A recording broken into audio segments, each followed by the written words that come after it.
Friends എല്ലാവരും എന്നോട് പറഞ്ഞു ഇൻസ്റ്റാഗ്രാമിൻ്റെ ടൈം ലൈഫ് വേണം. അപ്പോൾ ഇന്ന് എൻ്റെ ഒരു ടൈം ലൈഫാണ്. രാവിലെ തന്നെ നീച്ച അപ്പോൾ തന്നെ ഒരു വയറ് വേണ്ടാണ്ട് ഞാൻ ബാത്റൂമിൽ പോയി. ബാത്റൂമിൽ പോയതിനു ശേഷം പിന്നെ ഞാൻ ബ്രഷ് ചെയ്ത് പിന്നെ മുഖം കഴുകി. അതിനുശേഷം ഞാൻ പിന്നെ കുറച്ച് നേരം ബാത്റൂമിൽ കിടന്നിട്ടാ. പിന്നെ ഞാൻ ഡ്രസ്സ് വല്ലതും ഇടണമാക്കി, പക്ഷെ എനിക്കൊന്നും പറ്റില്ല. പിന്നൊക്കെ ഇന്നലത്തെ കുറച്ച് വീഡിയോ എഡിറ്റ് ചെയ്യണ്ടായിരുന്നു, അത് ഞാൻ ചെയ്യാൻ പോയി. കുറച്ച് നേരം ചെയ്യായിരുന്നു കേട്ടോ. ലാപ്ടോപ്പ് ഓണാക്കി എന്നിട്ടിപ്പോൾ ചെയ്തുകൊണ്ടിരിക്കുകയാണ്. പിന്നെ എന്തെങ്ങനെ കുറച്ച് വർക്ക് ഉണ്ടായിരുന്നു, അങ്ങനെ ചെയ്തു. ചെയ്തിപ്പോൾ സമയം പോയതറിഞ്ഞില്ല. സമയം 6:30 ആയിട്ടുണ്ട്. ഞാൻ പുറത്തിറങ്ങിയിട്ടുണ്ട് കേട്ടോ. ഞാൻ അടിയേക്ക് പോവാണ്. പിന്നെ അടിയേക്ക് പോയി കുറച്ച് നേരം ടി വി കാണാതിരുത്തി. ഞങ്ങൾ ഇവിടുത്തെ ബ്രോക്കേവൻ ടി വി ആണ്. അതാണ് ഇവിടെ ബ്രോക്കേവൻ എന്ന് ഫസ്റ്റ് തന്നെ കാണിക്കണേ. ഇവിടെ ബ്രോക്കേവനത്തെ കുറച്ച് ന്യൂസുകളൊക്കെ കണ്ടിരുന്നു ഞാൻ. പിന്നെ കുറച്ച് വെറുതെ ഇങ്ങനെ ടി വിയിലും കളിച്ചിരുന്നു. അത് എനിക്ക് നല്ല വിശന്നു. അപ്പോൾ ഞാൻ അടുക്കളയിൽ പോയി ഞാൻ എന്തെങ്കിലും ഉണ്ടോ നോക്കി. കുഴപ്പമുണ്ടായാലും കുറച്ച് സാധനങ്ങളൊക്കെ ഉണ്ടായിരുന്നു. ആദ്യം തന്നെ ഒരു വെച്ച് പാലെടുത്ത് കുടിച്ചു. നല്ല ടേസ്റ്റുള്ള പാലായിരുന്നു. അത് കഴിഞ്ഞിട്ട് ഞാൻ പിസ്സ എടുക്കാൻ എഴുതി. പിസ്സ എടുത്ത് 2 കടി അടിച്ചു. പിസ്സ നല്ല ടേസ്റ്റ് ഉണ്ടായിരുന്നു. അത് കഴിഞ്ഞിട്ട് ഞാനൊരു പാൻ കേക്ക് എടുത്ത് കഴിച്ചു.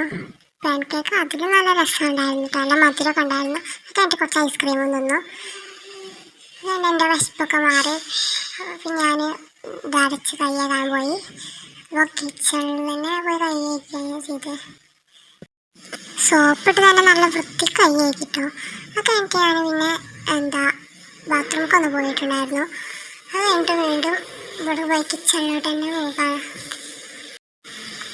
കിച്ചണിൽ വീണ്ടും വിശന്നപ്പോൾ കുറച്ച് പിസ്സ എടുത്ത് വന്ന് എല്ലാവരും പീസ് ആയിട്ട് എടുത്തിട്ടുള്ളൂ. പിന്നെ ഞാൻ നേരെ അത് വെച്ചിട്ട് ടി വി കാണാൻ പോയി. കുറച്ചും കൂടി ടി വി കാണാൻ ടി വിൻ്റെ കാണാൻ കഴിച്ചു. അപ്പോൾ നല്ല ടേസ്റ്റ് ഉണ്ടായിരുന്നു കേട്ടോ. പിന്നെ നായ്ക്കുട്ടീൻ്റെ മറ്റേ ചിത്രമൊക്കെ കണ്ടിരുന്നു. പിന്നെ ഞാൻ കരുതി കുറച്ച് നേരം ബുക്ക് വായിക്കാൻ. ഞാൻ ബുക്ക് വായിക്കാമായിരുന്നു. കുറേ വായിക്കാണ്ടായിരുന്നു. നല്ല അടിപൊളി കഥയൊക്കെ ആയിരുന്നു കേട്ടോ. നല്ല ഇഷ്ടമുള്ള ഒരു കഥയാണ്. ഞാൻ വായിച്ച് പകുതി വെച്ചിരുന്നു. ഞാനത് വായിച്ചു. നല്ല അടിപൊളി കഥയാണ്, അടിപൊളി കഥയാണ്. കഴിഞ്ഞിട്ട് ഞാൻ എൻ്റെ കാർ എടുക്കാൻ പോയി. കാറിൽ കുറച്ചും കൂടി ഫുഡൊക്കെ വാങ്ങാൻ വേണ്ടിയാണ്. പിന്നെ അതുപോലെ എണ്ണ അടിക്കണം. അതിൻ്റെ അടുത്ത് ഷട്ടർ തുറന്നു. അത് കഴിഞ്ഞിട്ട് ഞാൻ കാറെടുത്ത് നേരെ പോവാണ്. അപ്പോൾ എൻ്റെ വീടിൻ്റെ അടുത്ത് തന്നെ ആയിട്ട് ഒന്ന് ഷട്ടർ താത്താം നമുക്ക്. വീടിൻ്റെ അടുത്ത് കുറച്ചൊരു 10 മിനിറ്റ് പോകാനുള്ള ഞങ്ങൾ അവിടേക്ക്. അപ്പോൾ ഫുഡ് മാർക്കറ്റ് കടകൾ പോലെ. അപ്പോൾ ഇവിടുത്തെ അടുത്ത് തന്നെയാണ്, പെട്രോൾ പമ്പിൻ്റെ അടുത്താണത്. ഇതാണ് പെട്രോൾ പമ്പ്. കുറച്ച് ആദ്യം എണ്ണ അടിച്ചിട്ടോ. കുറച്ച് എണ്ണ അടിച്ചിട്ടുണ്ടായിരുന്നു. കുറച്ചുകൂടെ എണ്ണ ഉണ്ടായിരുന്നേ. അങ്ങനെ ഫുൾ ടാങ്ക് അടിച്ചായിരുന്നു. കുറച്ച് അടിച്ചുകൊണ്ടിരിക്കുകയാണ്. എന്തായാലും കുറച്ച് ഫുൾ ടാങ്ക് കുറച്ചുകൂടെ ഉണ്ടായിരുന്നു. അപ്പോൾ അതടിച്ചു. അത് കഴിഞ്ഞിട്ട് എൻ്റെ കാറൊന്ന് വാഷ് ചെയ്യാമെന്നുണ്ടായിരുന്നു. കുറേ ദിവസമായി വാഷ് ചെയ്തിട്ട് കുറച്ച് ചളിയൊക്കെ ഉണ്ടായിരുന്നു. അപ്പോൾ അത് വാഷ് ചെയ്തു. അതേപോലെ ഇനി ഇവിടെ തന്നെ അടുത്താണ് ഈ ഫുഡ് മാർട്ട് എന്ന് പറയുന്നത് ആ കട. അപ്പോൾ അവിടെ പോയി കുറച്ച് സ്നാക്സും കൂൾ ഡ്രിങ്ക്സൊക്കെ വാങ്ങാൻ വിചാരിച്ചു. അപ്പോൾ ഞാൻ അവിടെ ഇറങ്ങുകയാണ്. ഇതാണ് ഫുഡ് മാർട്ട്. അപ്പോൾ അവിടെ നിന്ന് കുറച്ച് സ്നാക്സ് എടുത്തു. പൈസ നമുക്ക് ഇവിടെ കൊടുക്കേണ്ട ആവശ്യമില്ല. കാരണം ഇവിടെ ആ കടയിൽ മിക്ക ആൾക്കാരും കടയിലുണ്ടാവില്ല. അപ്പോൾ നമുക്ക് സുഖമായിട്ട് തന്നെ നമ്മൾ ബാങ്കിലത്തെ ഒറ്റയ്ക്ക് പൈസ പോകും. അല്ലെങ്കിൽ നമ്മൾ ഒരു കാർഡ് വെച്ച് സ്വാപ്പ് ചെയ്യണം. അപ്പോൾ കുറച്ച് സാധനങ്ങൾ എടുത്തുകൊണ്ട് കാർഡ് വെച്ച് സ്വാപ്പ് ചെയ്തു. അതിൻ്റെ പുറത്തിറങ്ങി. ഇവിടെ ഒരു പോലീസുകാരനുണ്ട്. എന്താവോ പ്രശ്നമുണ്ട് തോന്നുന്നുണ്ട്. അപ്പോൾ നമുക്ക് നേരെ ഇനി വീട്ടിലോട്ട് പോവാം. വീട് ഇവിടെ അടുത്ത് തന്നെ ആയതുകൊണ്ട് സുഖമായിട്ട് പോവാം കേട്ടോ. അപ്പോൾ ഞാൻ എൻ്റെ വീടിൻ്റെ അതേപോലത്തെ കുറേ വീടാണുണ്ട് ഇവിടെ. ആ പിങ്ക് കളർ വീടാണ് എൻ്റേത്. നമുക്ക് അപ്പുറത്ത് ഫയർ കത്തുണ്ട്. എന്താവോ ഇവിടെ നമ്മൾ ഷർട്ട് തുറന്നിട്ടുണ്ട്. പിന്നെ നമുക്ക് കാർ നമ്മളെ ഷർട്ടിൻ്റെ ഉള്ളിലേക്ക് നിർത്താം. ഇവിടെ ആകുമ്പോൾ സേഫാണ്. ഏത് കള്ളന്മാർക്കും വരാൻ പറ്റില്ല. എൻ്റെ അത് മാത്രം ഉണ്ടെങ്കിലുള്ള കയറാൻ പറ്റുക. അപ്പം നമുക്ക് സുഖമായിട്ട് ഇനി പോകാം. നമുക്ക് മേലെ കയറിയിരിക്കാം. കഴിഞ്ഞിട്ട് ഞാൻ ഇവിടെ പോയി കുറച്ച് നേരം മേലെ പോയിരിക്കാനെത്തി. അവിടെ പോയി കണ്ട് ഒന്ന് കണ്ണാടിലൊക്കെ നോക്കി. പിന്നെ ബാത്റൂമിൻ്റെ അവിടെ പോയി കുറച്ച് ഡ്രസ്സൊക്കെ നോക്കി. പിന്നെ താഴത്തേക്ക് വന്നിട്ട് വീണ്ടും കുറച്ച് ജ്യൂസൊക്കെ എടുത്ത് കുടിച്ചു. അപ്പോൾ ഞങ്ങൾ പുറത്ത് കളിക്കുന്ന കുട്ടി ഉള്ളിലോട്ട് വന്നിരുന്നു. ഞാൻ അതിനെ പുറത്തേക്കാക്കി. ഞാൻ അവിടെ കളിച്ചോട്ടെ എത്തി. എന്നിട്ട് ഞാൻ അവിടെ പോയിക്കൊണ്ട് പിന്നെ കുറച്ച് ടീ കൊണ്ട് കുടിക്കാറ്റ് കുറച്ച് ഡ്രിങ്ക്സൊക്കെ ഞാൻ കുടിച്ചുകൊണ്ടിരിക്കണം. നല്ല ടേസ്റ്റ് ഉണ്ടായിരുന്നു കേട്ടോ. എനിക്ക് നല്ല ഇഷ്ടമായി. ചോക്ലേറ്റ് പിന്നെ ഞാൻ കടയിൽ നിന്ന് തിന്നു. എന്നിട്ട് നല്ല മഴ പെയ്തു ഗൈസ്. അടിപൊളി മഴ, നല്ല തണുപ്പുള്ള മഴയായിരുന്നു. എൻ്റെ വീടിൻ്റെ ഉള്ളിൽ തന്നെ വരുന്നു. മഴ നനയേണ്ടായിരുന്നു, ഇനി കുളിക്കേണ്ടി വരും. അപ്പം എന്തായാലും ഞാൻ ഇനി മേലോട്ട് പോവുകയാണ്. മേലോട്ട് പോയി അവിടെ നിന്നാണ്ട് എനിക്ക് കുറച്ചുകൂടി എഡിറ്റ് ചെയ്യാനുണ്ടായിരുന്നു. അപ്പോൾ ഒരു 10 മിനിറ്റൊക്കെ എഡിറ്റ് ചെയ്യാൻ വേണ്ടിയിട്ട് ഞാൻ കുറച്ച് ബാങ്ക് കാര്യങ്ങളൊക്കെ നോക്കാനുണ്ടായിരുന്നു കേട്ടോ. ഞാൻ ലാപ്ടോപ്പാണ് ആദ്യം നോക്കിയിരിക്കുകയാണ്. നല്ല രസമുണ്ടായിരുന്നു എഡിറ്റ് ചെയ്യാനും ഇതൊക്കെ. പിന്നെ മെസ്സേജ് ഉണ്ട്. അപ്പോൾ എൻ്റെ ബുക്കിൽ കുറച്ച് നോക്കി ഇതാ മെസ്സേജ് ആക്കാൻ കുറച്ച് കാര്യങ്ങളൊക്കെ ചെയ്യാനുണ്ടായിരുന്നു. അപ്പോൾ അങ്ങനെ ബുക്കിലൊക്കെ കൊണ്ട് എല്ലാം ചെയ്യാൻ കേട്ടോ. നല്ല അടിപൊളിയായിരുന്നു. പിന്നെ പുറത്ത് നല്ല മഴയായിരുന്നു, നല്ല തണുപ്പുണ്ടായിരുന്നു.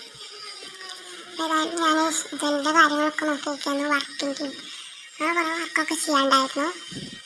വർക്ക് ചെയ്ത് 20 മിനിറ്റ് പോയത് അറിഞ്ഞില്ല. പിന്നെ ഞാൻ നീച്ച് വേഗം ഒന്ന് പുറത്ത് പോയി ഒന്ന് കുളിക്കാതിരുത്തി കേട്ടോ. കാരണം കുറച്ച് മഴയൊക്കെ പുറത്തുനിന്ന് നന്നതല്ലേ. ഒന്ന് വേഗം ഒന്ന് ഒരു 5 മിനിറ്റ് കുളിച്ചു. അത് കണ്ടു ഞാൻ കൈ കയറ്റി. ഏതായാലും കുളിച്ച് കഴിഞ്ഞില്ലേ, ഈ കുറച്ച് നേരം കണ്ണാടി പോയി കണ്ട് മേക്കപ്പ് ചെയ്യാതിരുത്തി.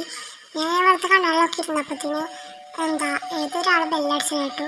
നോക്കുമ്പോൾ എൻ്റെ ഫ്രണ്ട് റിതിനായിരുന്നു. അപ്പോൾ റിതിൻ ചാനൽ വിളിച്ചുകൊണ്ട് അകത്തേക്ക് കയറ്റാൻ വേണ്ടി ഞാൻ പുറത്തേക്ക് പോയി കണ്ടോ. അപ്പോൾ അവൻ വന്നു. ഞങ്ങളവിടെ ഇരുന്നാണ് കുറച്ച് നേരം വർത്തമാനം പറയാതിരുത്തി. അത് ടി വി കാണാൻ വേണ്ടി കുറച്ചേരം കണ്ടിട്ടുള്ളൂ, ബ്രോക്കൺ ടി വി. അപ്പത്തിന് നമുക്ക് പുറത്ത് പോയാണ്ട് എന്തെങ്കിലും ചെയ്യാറുണ്ട്. അപ്പോൾ ഞങ്ങൾ ബാൽക്കണിയിൽ പോയിക്കൊണ്ട് കുറച്ച് നേരം വർത്തമാനം പറഞ്ഞിരിക്കാതിരുത്തി. കുറച്ച് നേരം ഓരോ പരിദൂഷണം പറഞ്ഞിരിക്കുകയാണ് കേട്ടോ. മറ്റേ പെണ്ണിനോട് ഞാൻ പറഞ്ഞോളൂ, ഞാൻ എതിരിൽ നോക്കിയായിരുന്നു. പിന്നെ അങ്ങനെ തന്നെ എപ്പോഴും എന്തെങ്കിലും പറഞ്ഞാൽ നോക്കും. നീ പറഞ്ഞ ശരിയാ. പിന്നെ ഞാൻ വരാൻ കാരണം എനിക്ക് കുറച്ച് വീട്ടിലൊക്കെ സ്നാക്സും കൂൾ ഡ്രിങ്ക്സും ഒക്കെ വാങ്ങാനുണ്ട്. അപ്പോൾ നീ ഇപ്പോൾ ഫുഡ് മാർക്കറ്റിൽ വന്ന് വരുമോ? ഞാൻ ഇപ്പോൾ കുറച്ച് നേരമായിട്ടുള്ള ഫുഡ് മാർക്കറ്റിൽ പോയിട്ട്. കാരണം കുറച്ച് എണ്ണ അടിക്കാണ്ടത്, പിന്നെ കാറിൽ ചാർജ് ആയതുകൊണ്ട് അതും കേൾക്കാനുണ്ടായിരുന്നു. ഞാൻ ഇപ്പോൾ ഫുഡ് മാർക്കറ്റിലും പോയി കുറച്ച് സ്നാക്സൊക്കെ വാങ്ങിയാണ്ട് കൊടുന്നു. എന്തായാലും ഞാനും പോരാ. നീ ഉണ്ടെങ്കിലുള്ള രസം, അതാണ് നിന്നെ ഞാൻ വിളിച്ചത്. ഓ അതാണോ? ഞാൻ കരുതി നിനക്ക് വേറെ എന്തെങ്കിലും ആവശ്യത്തിനാണെന്ന്. എനിക്ക് വേറൊരു ആവശ്യമില്ല, ഞാൻ വീട്ടിൽ വെറുതെ അങ്ങനെ ഇരിക്കുകയായിരുന്നു, അതാണ് നിന്നെ വിളിച്ചത്. നിനക്ക് വീട്ടിൽ എന്തെങ്കിലും തിരക്കുണ്ടായിരുന്നോ?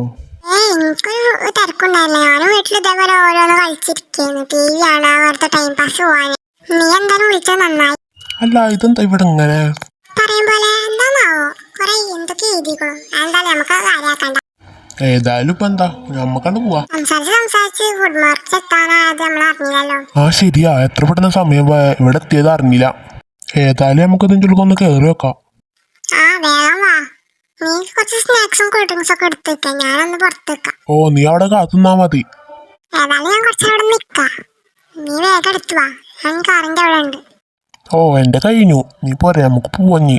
ശരി, അതെത്ര പെട്ടെന്ന് കഴിഞ്ഞൂലേ, നമുക്ക് പോവാ. ആ പിന്നെ എനിക്ക് കുറച്ച് എണ്ണ അടിക്കാണ്ട്, ഫുൾ ടാങ്ക് അടിക്കാം. ഓ, ഞാനും നേരത്തെ ഫുൾ ടാങ്ക് അടിച്ചതാ, നീ അടിക്കേ. നിന്റെ കയ്യിൽ ഇപ്പൊ എത്ര കാശുണ്ട്? കൊറേ ഒക്കെ ഉണ്ടോ? 1 ലക്ഷത്തൊക്കെ ഉണ്ടാവോ? 1 ലക്ഷോ? എൻ്റെ അടുത്ത് 20 ലക്ഷം ഉണ്ട്. എന്റെ ദൈവമേ, എൻ്റെ അടുത്ത് അത്രക്കൊക്കെ ഉണ്ടോ? എൻ്റെ അടുത്ത് ആകെ 18 ലക്ഷം ഉള്ളൂ. എന്നാലും നിനക്ക് ഇങ്ങനെ 20 ലക്ഷമായി? എത്ര പെട്ടെന്നാണ് നിനക്ക് പൈസ ഒക്കെ ഇങ്ങനെ കൂടി വരുന്നേ? അതെങ്ങനെ? ഞാൻ എൻ്റെ വീഡിയോസൊക്കെ എഡിറ്റ് ചെയ്തുകൊണ്ട് യൂട്യൂബിലിടും. എനിക്ക് കുറെ സബ്സ്ക്രൈബേഴ്സൊക്കെ കൂടി, അങ്ങനെ കുറെ പൈസ കിട്ടി. അല്ല, നീ എന്തിനാ ഇങ്ങോട്ട് വന്നേ? ഏതായാലും എൻ്റെ അടുത്ത് 20 ലക്ഷം ഉണ്ടല്ലോ, അപ്പൊ ഒരു കാർ നോക്കാൻ എഴുതിയാൻ. എന്നാ നീ കാർ നോക്കി, ഞാൻ അവിടെ കുറച്ച് നേരം ഇരിക്കട്ടെ. നീ അവിടെ ഇരുന്നോ, ഞാൻ കുറച്ച് നോക്കിയിട്ട് വരാം. എൻ്റെ ഞാൻ കഴിയും, ഒന്ന് നോക്കാൻ തന്നെ ഉള്ളൂ. എന്തായാലും നിങ്ങൾ ഇവരുടെ ചാനൽ സബ്സ്ക്രൈബ് ചെയ്ത് സപ്പോർട്ട് ചെയ്തിട്ടാണ് എനിക്ക് 10K സബ്സ്ക്രൈബേഴ്സ് ആയത്. അതുകൊണ്ടാണ് എനിക്ക് 20 ലക്ഷം രൂപ കിട്ടിയത്. നിങ്ങൾ എൻ്റെ ചാനൽ സബ്സ്ക്രൈബ് ചെയ്ത് സപ്പോർട്ട് ചെയ്യുകയാണെങ്കിൽ എനിക്ക് 20 ലക്ഷം രൂപ കിട്ടും. ഏതായാലും നീ പുറത്ത് നിൽക്കുക, ഞാൻ എൻ്റെ വണ്ടിയും കൊണ്ട് വരാം. ആ ശരി, ഞാൻ പറഞ്ഞ് നിൽക്കാം, വേഗം വാ. ആ ഞാൻ വരാം. ഈ വണ്ടി ഒന്ന് ഇവിടെ നിന്ന് തിരിച്ചിട്ടാൻ കുറച്ച് കരുതിയേട്ടാ, അതാണ് കുറച്ച് വൈകുന്നത് കേട്ടോ, നീ ഒന്ന് ക്ഷമിക്ക്. അത് പ്രശ്നമല്ല, നീ പോരെ. ഇന്നാലും നിനക്ക് എത്ര പെട്ടെന്ന് 10K അടിക്കും ഞാൻ കരുതിയില്ല കേട്ടോ. എനിക്കതുപോലെ തന്നെ അടിച്ചാൽ മതിയായിരുന്നു. ഈ വീഡിയോ കാണുന്ന എല്ലാവരും ഒന്ന് ലൈക്ക് അടിച്ച് സപ്പോർട്ട് ചെയ്യുക, അതുപോലെ സബ്സ്ക്രൈബും ചെയ്യാം കേട്ടോ. എന്നാൽ ഞാൻ ഇതുപോലത്തെ അടിപൊളി വീഡിയോ ഇനിയും ഇടാം. നിങ്ങൾക്ക് ഈ വീഡിയോ ഇഷ്ടപ്പെട്ടാൽ നിങ്ങളൊന്ന് കമന്റ് ചെയ്യാനും മറക്കണ്ട കേട്ടോ. എന്നാ ശരി, ഞാൻ പോവാട്ടോ. എന്നാ നീ പോയിട്ട് വാ. അതുപോലെ ഗൈസ്, നിങ്ങൾ ഈ വീഡിയോ കൂടുതലും ബോയ്സ് ആണ് കാണുന്നെങ്കിൽ വൈറ്റ് ഹാർട്ടും, ഗേൾസ് ആണ് കാണുന്നെങ്കിൽ റെഡ് ഹാർട്ടും ഇടാൻ മറക്കല്ലേ. വീണ്ടും ഞാൻ പുറത്ത് കളിക്കണ ഒരു കുട്ടി ഇതാ അകത്തേക്ക് കയറിയിട്ടുണ്ട്. കുഞ്ഞു കുട്ടിയാട്ടോ, പാവാണ്, നല്ല ഇഷ്ടമാണ്. അവളെ പേര് അസ്രോഹിലാണ്, നല്ല ക്യൂട്ടാട്ടോ. അവളെ ഞാൻ ഇവിടെ കുറച്ചേരം ഇരിക്കട്ടെ. ഞാനപ്പോൾ തന്നെ ഫുഡ് എന്തായാലും കഴിക്കാണ്ട് നോക്കട്ടെ. കുറച്ച് കൂടുതൽ വിശക്കുണ്ട്. ഇപ്പോൾ കുറച്ച് പാലെടുത്ത് കുടിക്കാം. ഓളെ കയ്യിലൊരു ചെറിയൊരു ഗ്രീൻ ആപ്പിൾ ഉണ്ട്, അതോളെ കഴിച്ച് ഓളെ വിഷമാറ്റിക്കോട്ടെ. ഓളെന്തായാലും പുറത്ത് പോയി കഴിച്ചോട്ടെ, നമുക്കെന്തായാലും ഓളെ ശല്യപ്പെടുത്തണ്ട. അപ്പൊ ഗൈസ്, നമുക്ക് മേലെ പോയി കൊണ്ട് ലൈറ്റ് ഓഫ് ആക്കി കടന്നുറങ്ങാം. അപ്പോൾ അതോടെ കൂടി നമ്മൾ വീഡിയോ വൈൻഡപ്പ് ചെയ്യണം. അപ്പോൾ അത്രയുള്ളൂ ഗൈസ്, എല്ലാവരും സബ്സ്ക്രൈബ് ചെയ്യാം.